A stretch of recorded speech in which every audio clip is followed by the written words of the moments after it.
7:30 at night, you just pull into your driveway and you're scrolling through messages from your crew. You got 3 missed calls from a customer. Then a reminder pops up on your phone. Send the invoice to the Henderson job. And you haven't even walked inside yet. That's the owner's trap, man.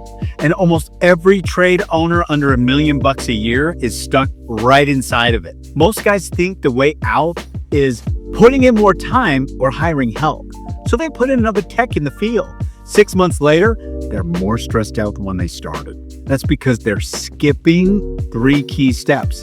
These steps are how you stop working around the clock and actually start getting 5 to 10 hours back in your week, like this week. And those hours are just the beginning. These are the steps to building a business that runs without you. One that makes money on the days that you're not even there. The kind of business that you thought you were building when you first hung up your shingle. All you need for step 1, literally, is your phone. I know this from growing my own business up to 98 employees and doing 8 figures a year. I grew up around the trades. 4 of my older brothers built trade businesses on their own. I saw where they succeeded and I saw where they struggled. And since exiting my own business, I'm focused on coaching trade owners like my brothers through the same sequence that I used to build a business that didn't need me to be there. If you're thinking that it probably won't work in your industry, it works for any service business under $1 million. So let's get into it. Step 1 is called the tripod method. You apply your phone, you stick it on tripod, you hit record, then you go to work. It's seriously that stupid simple. But hear me out, because this is on to the biggest unlock for my clients, and it's something that you could literally start today after this video. If you don't have a tripod, go get one. It's like $6 or $8 at Walmart. You prop up your phone on it because you need to record a video of you doing everything that you do to run your business. Invoicing, returning customer phone calls, putting together bids, record it all. And while you're doing it, narrate what you're doing. Just talk out loud. Explain the plan for your material costs when you make a bid. Give your thought process behind Mrs. Davis and why her request needs a change order. Here's why this matters. Every single owner that I talk to says the same thing. Nobody can do it like I can. And by the time I train somebody, I could have done it 5 times myself. Look, man, that might be true if you train someone from scratch every time. But once you've got the video of you doing the work, you can upload it to a site called TurboScribe. It gives you a transcript of everything said in the video. You drop that transcript over to something like ChatGPT and you ask it to create a checklist. That's it. You're done. You've got all the training material you need for a new hire. Now they watch the video. Now they follow the checklist. They hit your standard and you stop being the only person who knows how anything in your company works. So try this. Pick one task, record it after this video. You'll have your first SOP in 20 minutes or less. Okay, now you've got some videos, but you can't hand off everything you do right away. Some of what you do is worth your time, and some of it isn't. So step 2 is figuring out which is which. What we need is your hourly rate. So here's the math.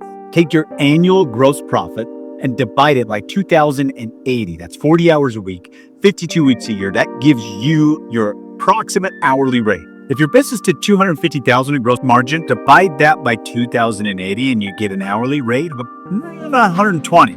Now grab a sheet of paper and draw a line across the middle of that paper. Look at every task you recorded with the tripod method and ask yourself one question. How much per hour would I have to pay somebody else to do this task? If the answer is below 120, it goes below the line. If the answer is above 120, it goes above the line. Below the line will look like this: scheduling, invoicing, follow-up emails, ordering parts, answering the phone, chasing accounts receivable. Above the line task would be more like closing the deal on the $40,000 job, improving the pricing structure, sitting down with your accountant once per quarter.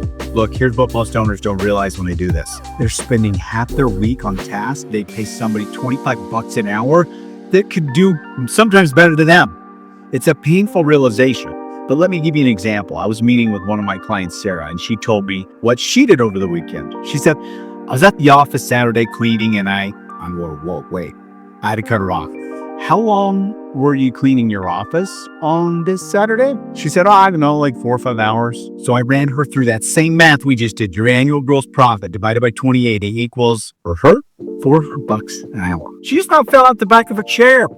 I said, do you think that there's somebody in LA who could have cleaned your office on a Saturday for, I don't know, less than $2,000? She could get the best cleaner for 1/10 of that cost. After that, the way Sarah spent her time changed completely.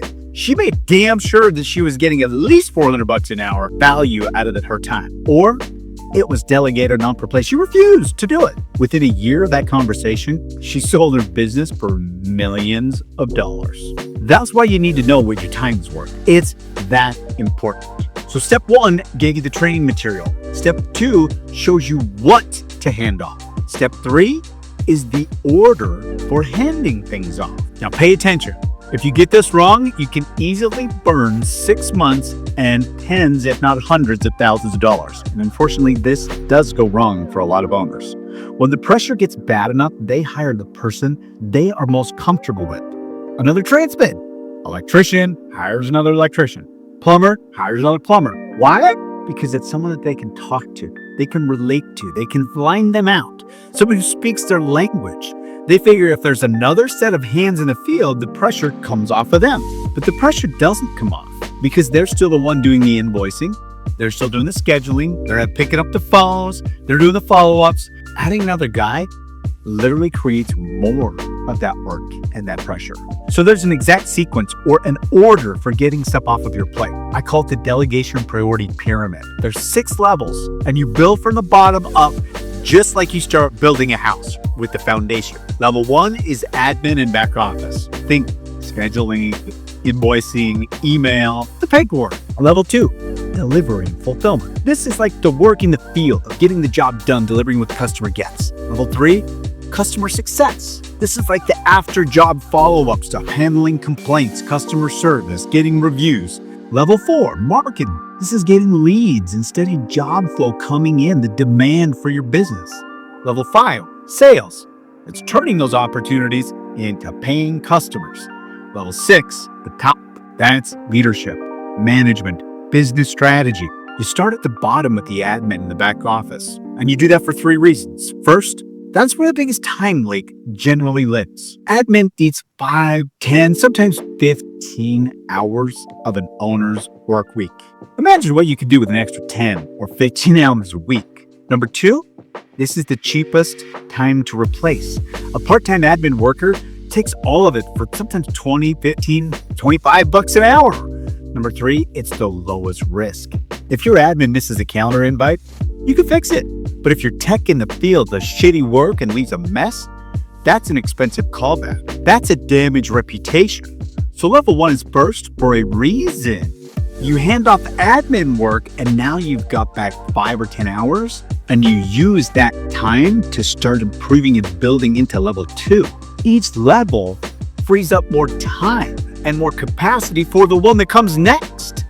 And then as your business grows, your life actually improves with it. Remember, the reason most owners stay stuck is they unknowingly skip to the middle of the pyramid instead of starting from the bottom. Here's what happens when you follow these 3 steps.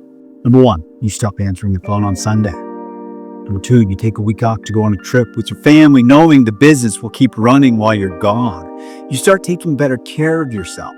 You become more present as a husband, as a father. You actually start building the life you originally imagined when you first started this company. But this is what happens if you don't change anything. 5 years from now, you're still running the whole thing. It's sitting on your back and you'll be living the exact same week you're living right now. Except you and everyone you love is 5 years older. So forget that and follow the 3 steps. And to help with that, I have a gift for you. Head over to my Instagram page at It's Justin Lund. Follow me and DM me the words Blueprints YouTube. I'll give you the actual blueprints to do this. The tripod method, the hourly rate worksheet, and the full delegation priority pyramid breakdown. You can have all 3, and I'll see you over there.